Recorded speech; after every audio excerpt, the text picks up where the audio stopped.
Welcome to Radha Rani official Ahoi Ashtami व्रत कथा। एक साहूकार था जिसके 7 बेटे और 7 बहुएं थी। दिवाली से पहले कार्तिक अष्टमी को सातों बहुएं अपनी एकलौती ननंद के साथ जंगल में जाकर खदान में मिट्टी खोद रही थी। वहां स्याहू की मांग थी। मिट्टी खोदते समय ननंद के हाथ से स्याहू का बच्चा मर गया। इससे स्याहू माता बहुत नाराज हो गई और बोली, मैं तेरी कोख बांधूंगी। तब ननंद अपनी सातों भाभियों से बोली, तुम में से कोई अपनी कोख बंधवा लो। सभी भाभियों ने अपनी कोख बंधवाने से इनकार कर दिया, परंतु छोटी भाभी सोचने लगी कि अगर मैंने अपनी कोख नहीं बंधवाई तो सासू जी नाराज होंगी। यह सोचकर ननंद के बदले में छोटी भाभी ने अपनी कोख बंधवा ली। अब इसके बाद उसको जो बच्चा होता वह 7 दिन का होकर मर जाता। एक दिन पंडित को बुलाकर पूछा, मेरी संतान 7वें दिन क्यों मर जाती है? तब पंडित ने कहा, तुम सुरही गाय की सेवा करो। सुरही गाय स्याहू माता की भाईली है, वह तेरी को खुलवा देगी, तब तेरा बच्चा जिएगा। अब वह बहुत जल्दी उठकर चुपचाप सुरही गाय के नीचे साफ सफाई कराती। सुरही गाय ने सोचा, रोज उठकर कौन मेरी सेवा कर रहा है, सो आज देखूंगी। गौ माता खूब सवेरे उठी, देखती है कि साहूकार के बेटे की बहू उसके नीचे साफ सफाई कर रही है। गौ माता उससे बोली, क्या मांगती है? साहूकार की बहू बोली, स्याहू माता तुम्हारी भाईली है और उसने मेरी कोख बांध रखी है, सो मेरी कोख खुलवा दो। गौ माता ने कहा, अच्छा ठीक है।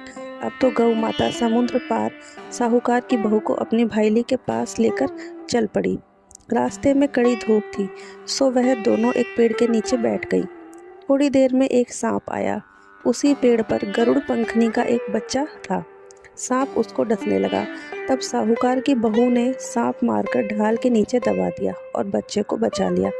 थोड़ी देर में गरुड़ पंखनी आई तो वह खून देखकर साहूकार की बहू को चोंच मारने लगी।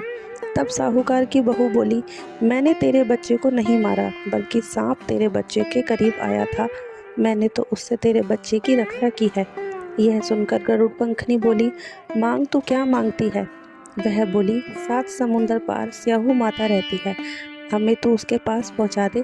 तब गरुड़ पंखनी ने दोनों को अपनी पीठ पर बैठाकर स्याहू माता के पास पहुंचा दिया। स्याहू माता उनको देखकर बोली, आ बहन, बहुत दिनों में आई है। फिर कहने लगी, बहन मेरे सर में जुएं पड़ गई हैं।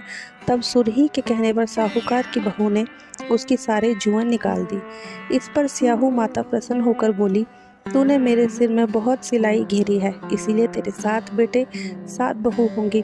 तब वह बोली, मेरा तो एक भी बेटा, 7 बेटे कहाँ से होंगे? स्याहू माता बोली, वचन दिया है।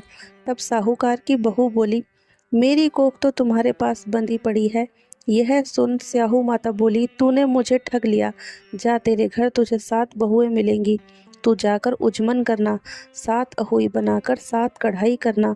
वह लौटकर घर आई तो देखा कि 7 बेटे और 7 बहुएं बैठे हैं।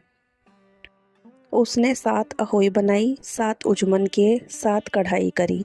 दिवाली के दिन जेठानियां आपस में कहने लगी कि जल्दी जल्दी पूजा कर लो, कहीं छोटी बहू बच्चों को याद करके रोने ना लगे।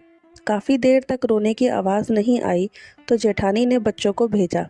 बच्चों ने देखा और वापस जाकर कहा कि चाची तो कुछ मान रही है, खूब उजमन हो रहा है। यह सुनते ही जेठानियां दौड़ी दौड़ी उसके घर गई और जाकर पूछने लगी कि तुमने कोक कैसे छुड़वाई? तब वह बोली, तुमने तो कोक बंधाई नहीं, मैंने बंधा ली। अब स्याऊ माता ने कृपा करके मेरी कोक खोल दी है। स्याऊ माता ने जिस प्रकार उस साहूकार की बहू की कोख खोली, उसी प्रकार हमारी भी खोलना, सबकी खोलना, कहने वाले की तथा हुंकार भरने वाले की तथा सारे परिवार की कोख खोलना। जय हो अहोई माता।